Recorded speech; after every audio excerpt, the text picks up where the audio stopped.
name is Jenny, and I'm a wife and mom raising 2 kids. But I used to live a more glamorous life as a TV reporter. I was on the nightly news interviewing pop stars and politicians. So when I said goodbye to TV and hello to motherhood, I suddenly discovered what we moms are up against. We live in a world that tells us to be rich and famous, thin and successful. You know, almost nobody says, "Oh, hey, you're a mom? That's fabulous." But you are fabulous, and I'm here to tell you why. It's the Channelmom Show, celebrating you with Jenny Dean Schmidt. Okay, welcome back to the Channelmom Show. I am your host, Jenny Dean Schmidt. We are celebrating you here, and I'll tell you why and how. First of all, because you're a mother and you do a wonderful job of what you do, but are you a mom who would really like to be celebrated more than one day a year called Mother's Day? I sometimes, when everyone lavishes, I think, oh, this should be like this every day. I wish I was celebrated every day. So we're going to take care of that at least for one day. It's called the Celebrate Mom Day. And Chick-fil-A is supporting us in this. Here's how it works. We're inviting moms, dads, and kids to come to our live show, which I'll be broadcasting live and in person on November 5th at the Chick-fil-A on Wadsworth, just south of Bellevue on the border of Lakewood and Littleton.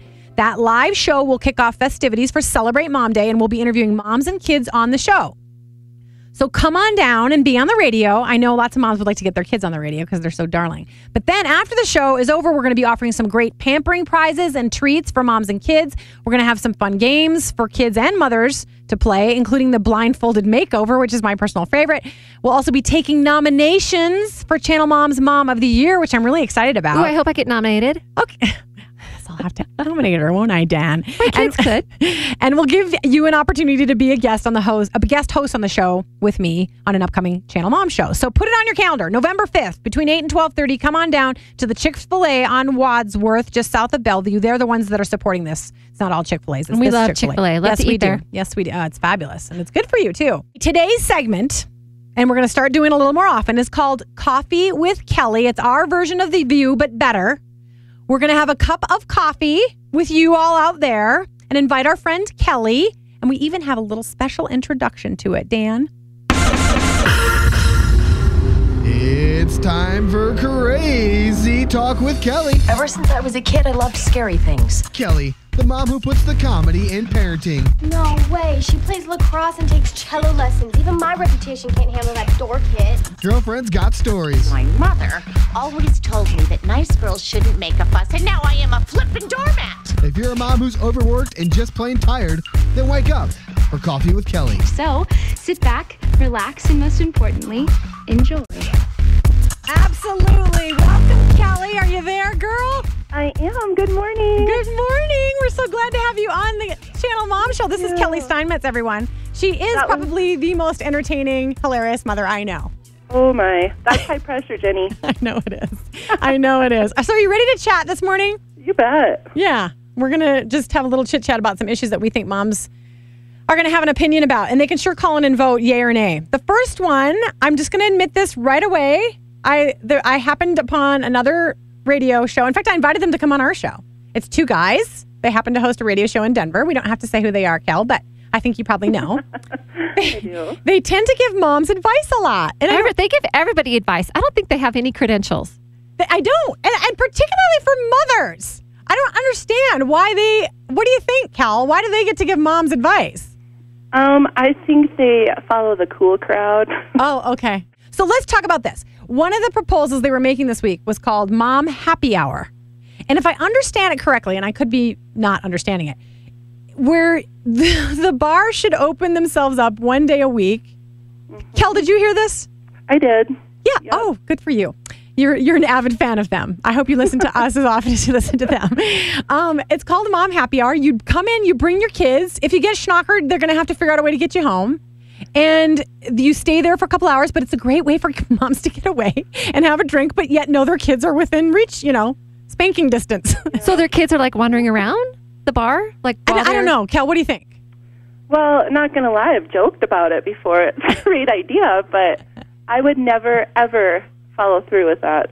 So you'd say you'd like to do it, but you'd never do it? Oh, yeah. I'm sure most moms have. What if they provided child care there on the premises? Would that change your mind? No, because I would not even want to be associating my child with the whole idea of drinking in a bar, especially at age 2. I was reading, I think it said New York, Philadelphia, Chicago, Boston, LA, all these big cities, where people are actually going to the local pubs and they're allowed to bring in their babies. Not like kids, but like 2-year-olds sitting at the bar with them. So really, yeah. And can any of us? Do you mind if I say your daughter's name, Kel? No. Okay. Kelly has a daughter named Aspen, who she used to call Poopy Picasso because this little girl used to do artwork on her bedroom walls with her poop when she was a baby. I'm not kidding. I witnessed it. Sorry. So how would Aspen be at happy hour? Girlfriend would be on the tables dancing. She would. She'd want a sippy too, you know. So. Well, what did you think of the concept? Because, they had two opinions. One was like, no, moms want to get away from their kids. And I was kind of sad about that, too, because he was saying, moms really need to get away from their children. It's horrible. And then the other one was like, no, I don't think you should bring kids in bars. I mean, what's your opinion? You said you would never do it, but what do you think of the idea? I think, and also I was going to tell you, there's this author who was actually a bestseller. Mm-hmm. I cannot remember her name, but it's called Sippy Cups Are Not for Chardonnay. And she actually came out as an alcoholic after writing that book. Oh. But I think that some alcohol is okay socially. Yeah. But I just don't think that your kids need to be in the mix. Sure. With people. Especially when you're out down in the city or down at a bar. Like, how are you going to get home? Yeah. And people, being all lovey-dovey and, how they get in bars. And I think, too, that motherhood is so stressful. I mean, how many times did I cry on your shoulder last year? Yeah, yeah. But I think that's going to become like a mechanism to cope with motherhood. Oh, and sure. At what point do you call your friends accountable and say, whoa, that's too much, but you're down there with them too. So Exactly. All right, I want to get to one other topic. There is a woman who is a divorce counselor in San Francisco whose name is Susan Pease Goudois. And she wrote an article that I read online with Huffington Post recently, which made me absolutely crazy. Here's what she's talking about. She's talking about this New Mexico law, and I told you a little bit about this, Kel, where they're proposing legislation where you would create a marriage contract where you only had to be married for 2 years. And then if you wanted to walk away after 2 years because things were not working out, you could, and you wouldn't have to get a divorce, right? And that way you could just walk away. She's saying she loves the fact that we're coming up with new, more realistic ways to approach marriage, and she wants to just acknowledge that we don't get married for love as much as we used to. It's for other things, for finances, for raising children, and so on and so forth. So she's proposing that we actually consider other marriage contracts here in America, a 20-year contract for parenting, a 5-year contract for financial stability. She calls it a renewable contract, a 2-year contract for companionship. So she's saying, let's just say that we can put these limited contracts and then nobody has to get divorced. La, la, la. Won't that be good? I love how they say companionship.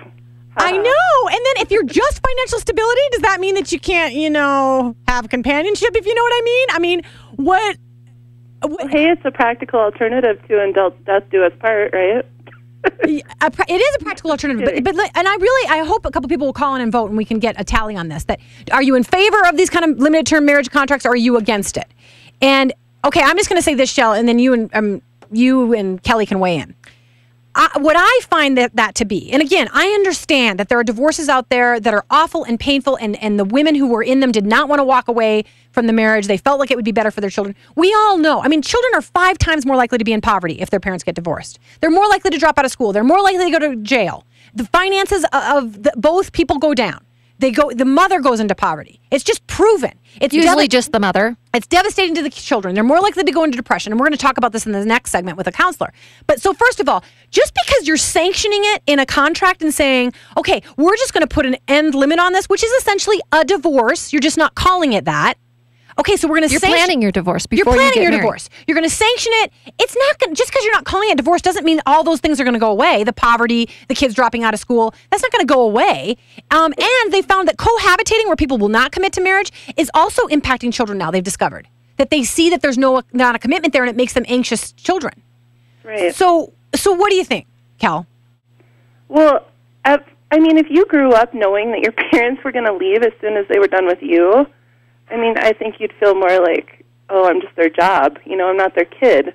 Oh, wow. Yeah. I think that you wouldn't really have that attachment to your parents. I think you would look to your friends, and I think a lot of kids do this. I used to look at my friends and say, oh, they don't have a curfew and all that. But now I so much more appreciate it. But you look at those parents who say, oh, we're done, in 20 years, as soon as you're out of the house, whatever, that they're going to get on with it. And they say that they want to generate affectionate and harmonious relationships between spouses by allowing this.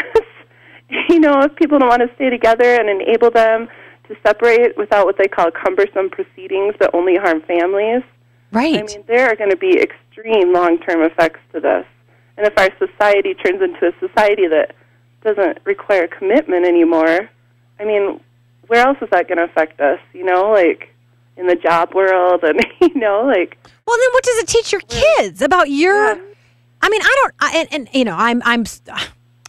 don't want to turn this into a political thing, because this is not a political show. This is a show for mothers to just help them, train them, coach them, love on them, etc.